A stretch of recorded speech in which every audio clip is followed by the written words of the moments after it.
Welcome to today's explainer. So, if you're gearing up for those Class 10 board exams, you already know the real numbers chapter is basically the gateway to your entire math syllabus. It looks super simple on the surface, but looking through the material, I found it to actually loaded with hidden logic and conceptual traps. Let's cut through the noise together and discover the exact framework you need to maximize your board exam scores. But hey, quick question for you first. When you're staring down a word problem, do you know exactly when to use HCF versus LCM?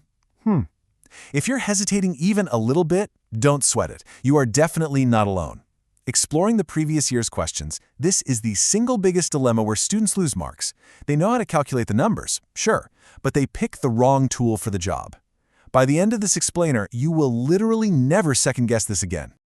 All right, here's our roadmap to completely mastering this chapter. 1. What are real numbers? 2. The HCF and LCM dilemma. 3. Rational versus irrational numbers. 4. Mastering board exam patterns. And finally, 5. Avoiding common mistakes. Okay, let's dive right in with Section 1. What are real numbers? These are the foundational building blocks of math. Before we get into the heavy board-level math, let's actually take a quick brain break. Looking at the historical evolution of number systems, it's wild to think early humans literally used sticks and stones to invent the first natural numbers, probably just to keep track of their sheep. Over the centuries, as trade and science blew up, we developed zero, fractions, algorithms, the whole shebang. So every single calculation you're doing, it's built on thousands of years of human genius. So what actually is a real number? Conceptually, a real number is quite literally any value you can point to on a continuous number line, whether it's a positive integer, some messy negative decimal, zero, or even a weird non-repeating root. If it has a spot on that line, it is real. The only things we're leaving out here are imaginary numbers, like the square root of a negative, or undefined stuff, like dividing by 0. To keep us from going into total cognitive overload, let's break down how these sets stack up. You've got your natural counting numbers, your whole numbers, which is literally just adding 0 to the mix, and your integers, which bring in the negatives. But look at those bottom two rows. Rational and irrational numbers. Guys, this is the absolute core focus for your board exams. Rational numbers, they can be written nice and clean as a fraction, p over q. Irrational numbers like pi or root 2, they just go on forever without ever repeating.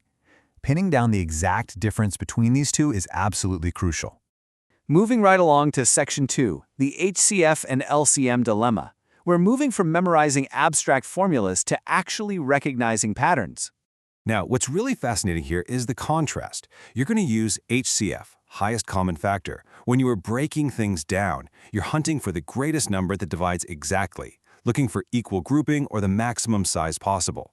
But on the flip side, you use LCM, lowest common multiple, when you're building things up. You want the least number divisible by your given numbers. This is usually to figure out when cycles repeat or align, or to find the smallest common arrangement.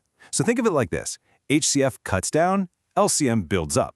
And that brings us to the VIP mathematical law of the whole chapter. HCF times LCM equals the product of the two numbers. I cannot stress this enough. This is a golden equation. If an exam question hands you a ratio or gives you the HCF and the product and asks for the LCM, boom! This is the single tool you use to unlock the answer. It's the vital bridge connecting direct and indirect board exam questions.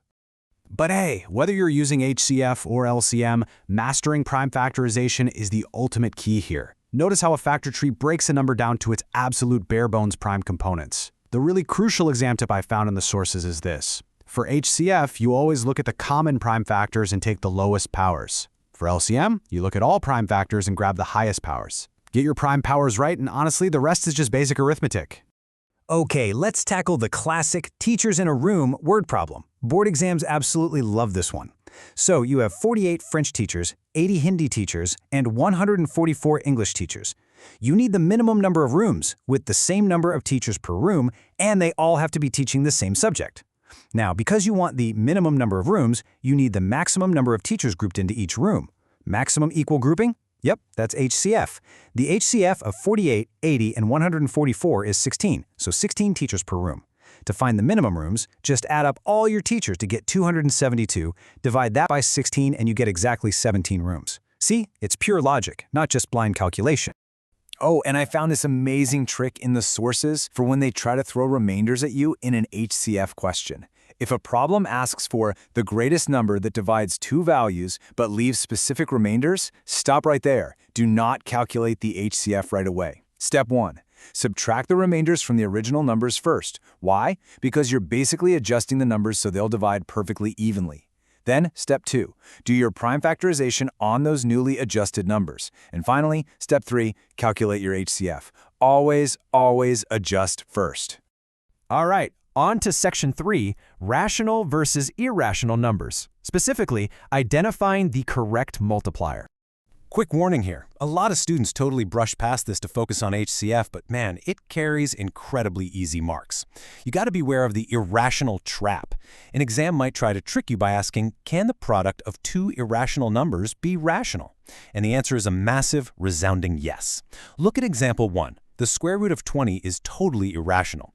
But if you multiply it by the square root of 5, which is another irrational number, you get the square root of 100, which is exactly 10. A perfectly rational number. Or check out example 2. Root 3 times root 27 gives you root 81, which simplifies down to 9. The secret logic here is just spotting how irrational roots can kind of complete each other to form perfect squares. Next up, section 4, mastering board exam patterns. We're cracking the code of previous year questions. So analyzing previous year papers actually reveals these top 5 distinct patterns. Pattern 1, HCF with remainders. Well, we just learned the trick to subtract those remainders first, right? Pattern 2, assertion and reason. These are just testing your knowledge of prime formulas, like that HCF times LCM rule we talked about. Pattern 3, ratio in HCF. Remember, if the ratio is A to B, the actual numbers are HCF times A and HCF times B. Pattern 4, rational and irrational logic, just like we saw with those perfect squares a second ago. And pattern 5, practical arrangements, exactly like our teachers in a room puzzle. Once you spot the pattern, you instantly know which mathematical tool to pull out of your toolbox. Finally, we arrive at section 5, avoiding common mistakes, because we really do not want to lose easy marks. These are the exact traps that catch even the absolute best prepared students. Number 1, confusing HCF with LCM. Just pause and ask yourself, am I grouping exactly or am I finding a repeating cycle? Number 2, forgetting to adjust your remainders first. Number 3, when you're finding possible pairs of numbers given an HCF, do not ignore the rule that the remaining factors must be coprime. If they aren't coprime, it literally changes your HCF. And lastly, the most tragic one of all, careless arithmetic errors in prime factorization. I mean, imagine having all that brilliant logic just lost to a simple math mistake. Double check your work, guys. Before we wrap, I want to leave you with this absolutely vital piece of advice derived straight from our sources. Many board questions are not lengthy, but they are concept-based. That is why strong understanding matters more than memorization. It's so true. Logic is always going to beat rote learning in the Real Numbers chapter. And this brilliantly illustrates our final takeaway today. I'm going to leave you with a provocative question directly from the source material just to test your brand new pattern recognition skills right here, right now. Find the smallest irrational number by which the square root of 18 must be multiplied to get a rational number. Think about prime factorization, think about perfect squares. Can you solve it? All right, good luck with your exam prep, keep applying that logic, and I will catch you in the next explainer.